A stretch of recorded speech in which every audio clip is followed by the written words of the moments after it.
यांच्या विचारांना सर्वप्रथम अभिवादन करतो.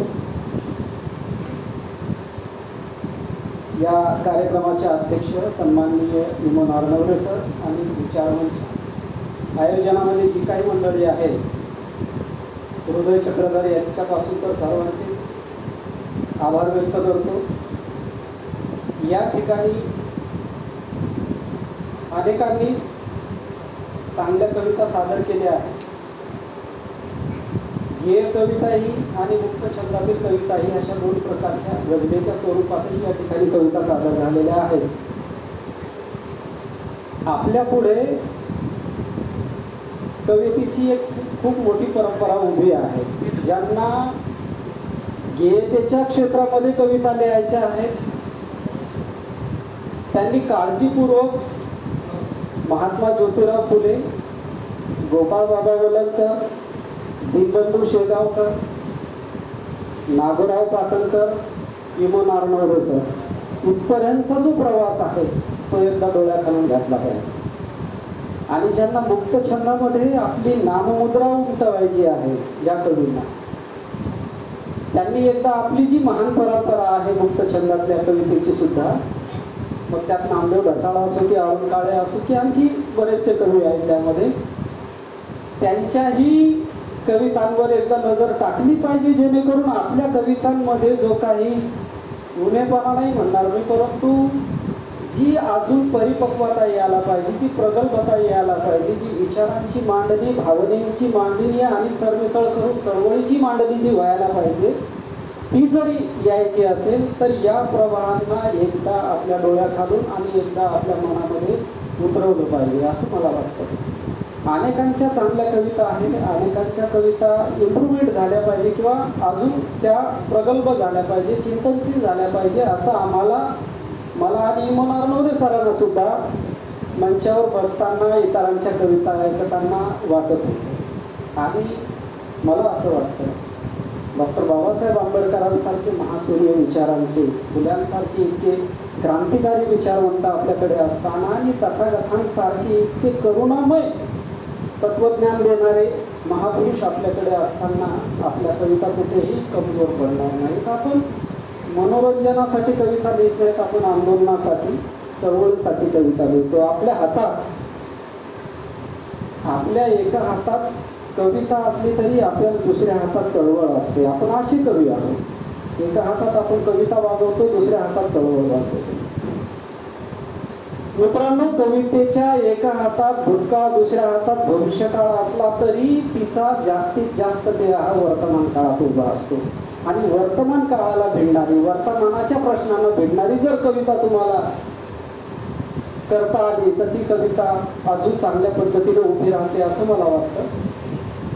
मार्गदर्शन करण्यासारखं खूप म्हणजे वेगवेगळे मुद्दे घेऊन आजच्या समकालीन प्रश्नांना हात घालून खूप काही बोलता येईल, परंतु इतका वेळ मी आता घेत नाही. तुमच्यासमोर एक छोटी कविता तुमच्यासमोर सादर करतो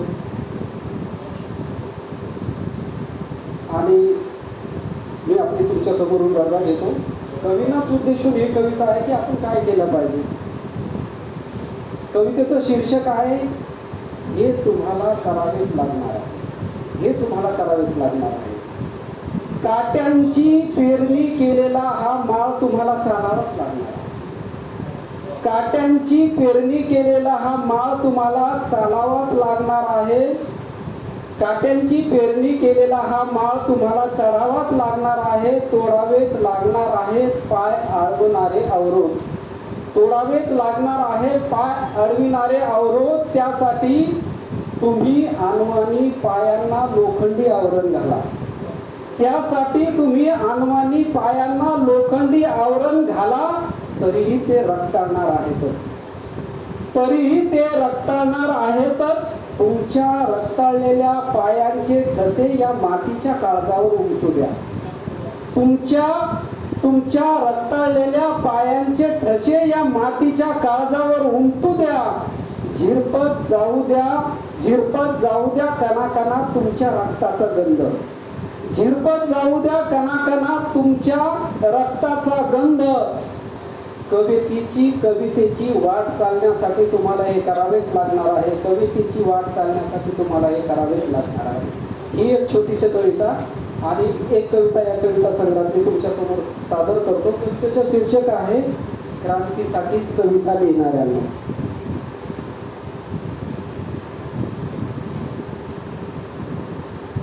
क्रांतीसाठीच कविता लिहिणाऱ्यांनो, हा क्रूर व्यवस्थेचा अंधार उपसण्यासाठी तुम्ही कोरून ठेवली हृदयावर सर्जनाची निर्भीड पाटी. क्रांतीसाठीच कविता लिहिणाऱ्यांनो, हा क्रूर व्यवस्थेचा अंधार उपसण्यासाठी तुम्ही कोरून ठेवली हृदयावर सर्जनाची निर्भीड पाटी. तुमच्या झपाटलेल्या लेखण्या तुंबलेल्या रक्तवाहिन्या, तुमच्या झपाटलेल्या लेखण्या तुंबलेल्या रक्तवाहिन्या, विचारांचा वेग अफाट, काळजात भरलेला विद्रोह काठोकाठ.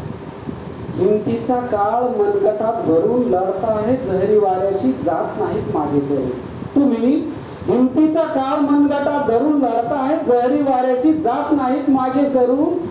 इतक्या ऊर्जावान भूमीत वाढूनही माणसे जाळून खाक करणारी आहेत. इतक्या ऊर्जावान भूमीत वाढूनही माणसे जाळून खाक करणारी आग.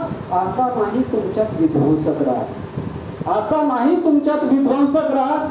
तुम्ही बुद्धाच्या डोळ्यात अश्रू लपवता, तुम्ही बुद्धाच्या डोळ्यात अश्रू लपवता आणि सृजनाचं नवं गीत गाता.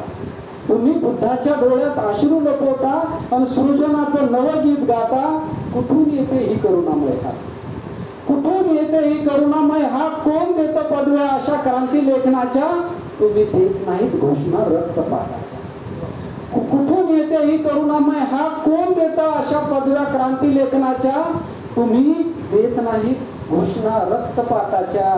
क्रांतीसाठीच कविता लिहिणाऱ्यांनो, तुम्ही कुलगुरू आहात, कुलगुरू सम्य क्रांती विद्यापीठाचे. क्रांतीसाठीच कविता लिहिणाऱ्यांनो, तुम्ही कुलगुरू आहात, कुलगुरू सम्य क्रांती विद्यापीठाचे. तुमच्या कवितेचा आवाज या बहिऱ्या जगाने ऐकला तर, तुमच्या कवितेचा आवाज या बहिऱ्या जगाने ऐकला तर, वैराच्या हिंसक फांद्या फुटणारच नाहीत माणसाच्या मेंदूला. वैराच्या हिंसक फांद्या फुटणारच नाहीत माणसाच्या मेंदूला, फुटणारच नाहीत माणसाच्या मेंदूला. धन्यवाद. आयोजकांनी मला या